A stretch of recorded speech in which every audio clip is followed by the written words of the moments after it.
Bulletin کا آغاز کریں گے اہم خبر کے ساتھ۔ سپریم کورٹ نے سنی اتحاد کونسل کی مخصوص نشستوں سے متعلق کیس کی سماعت کی اور فیصلہ محفوظ کر لیا۔ فیصلہ کب سنایا جائے گا ابھی کچھ نہیں کہہ سکتے۔ چیف جسٹس پاکستان کی جانب سے کہا گیا کہ فیصلہ سنانے سے متعلق آپس میں مشاورت کریں گے۔ متناسب نمائندگی کے حساب سے تو سنی اتحاد کونسل کو 0 نشست ملنی چاہیے۔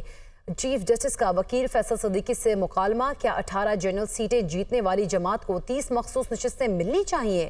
وکیل کے دلائل: آپ کی لاجک کے مطابق آپ کو کوئی سیٹ نہیں ملنی چاہیے کیونکہ آپ کوئی سیٹ نہیں جیتے، آپ سب باتیں اپنے خلاف کر رہے ہیں۔ چیف جسٹس کا وکیل سے مکالمہ ہوا ہے۔ سپریم کورٹ میں سنی اتحاد کونسل کی مخصوص نشستوں سے متعلق کیس کی سماعت مکمل ہو گئی۔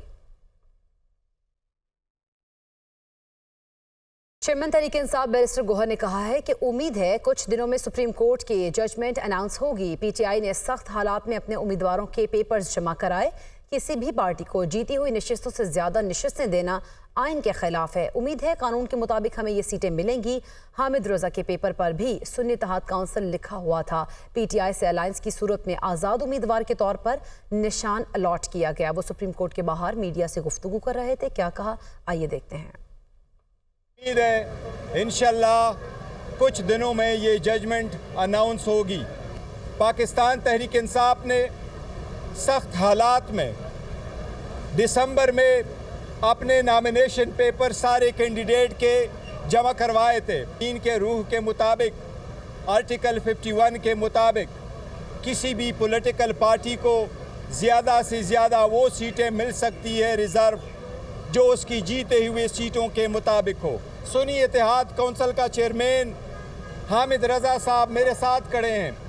ان کے نامینیشن پیپر پہ بھی سنی اتحاد کونسل لکھا ہوا تھا، سرٹیفکیٹ اس کا جمع ہوا تھا، لیکن جب ان کو پتہ تھا یہ بھی پاکستان تحریک انصاف کے ساتھ الائنس پر ہے تو ان پرپز بدنیتی پہ اس کو بھی آزاد کینڈیڈیٹ کا نشان الاٹ کر دیا تھا۔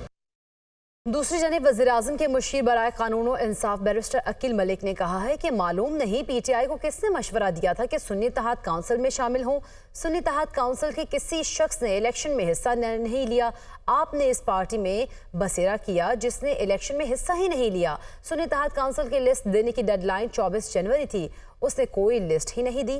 سنی اتحاد کونسل کا اپنا آئین پاکستان کے خلاف ورزی کرتا ہے۔ وہ اسلام آباد میں نیوز کانفرنس کر رہے تھے، آئیے دیکھتے ہیں۔ ان کو کس نے منفرد یا غیر مفید مشورہ دیا کہ آپ سنی اتحاد کونسل کو جا کے جوائن کریں؟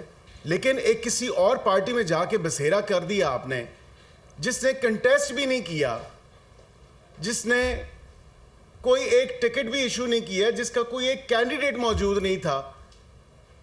اب وہ پارٹی کس طرح لیگلی کلیم کر سکتی ہے؟ آپ کی جو ڈیڈ لائن تھی لسٹ دینے کی سنی اتحاد کونسل کی، وہ 24 جنوری تھی۔ نہ تو سنی اتحاد کونسل کی کوئی لسٹ ایگزسٹ کرتی ہے، نہ ہی ان کے کسی شخص نے کنٹیسٹ کیا ہے۔ اب سنی اتحاد کونسل کا اپنا آئین جو ہے وہ آئین پاکستان کے ساتھ تصادم میں ہے۔ اور ناظرین، عدت کیس میں اپیل کا فیصلہ 1 ماہ میں کرنے کی ڈائریکشن پر نظر ثانی کی درخواست خارج کر دی گئی۔ اسلام آباد ہائی کورٹ نے خبر مانیکا کی نظر ثانی درخواست خارج کر دی ہے۔ عدت کیس اپیلوں پر 12 جولائی تک فیصلہ کرنے کا اسلام آباد ہائی کورٹ کا فیصلہ برقرار ہے۔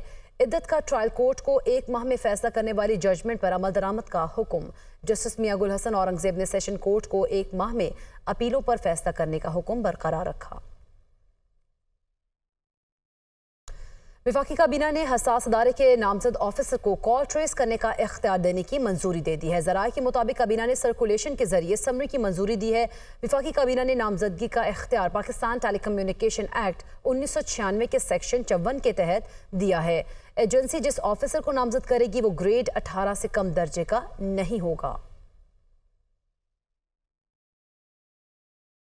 اور ناظرین، آگے بڑھتے کو بتائیں کہ قومی اسمبلی میں اپوزیشن لیڈر عمر ایوب نے کہا ہے کہ کل یہ خود کال ٹریسنگ کی زد میں آئیں گے۔ کال ٹریسنگ کا اختیار دینے والے خود بھی محفوظ نہیں رہیں گے۔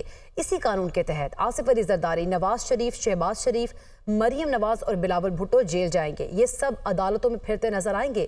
وہ لاہور میں میڈیا سے گفتگو کر رہے تھے، آئیے دیکھتے ہیں۔ سارے لوگوں کو ٹیلی فون سے ٹیپ کریں گے اور وہ چیزیں ان کے خلاف ہم لوگ شواہد استعمال کریں گے۔ بھائی جان، یہ نہیں ہوتا کہ یہی وہ کالا قانون ہوگا جس کے ذریعے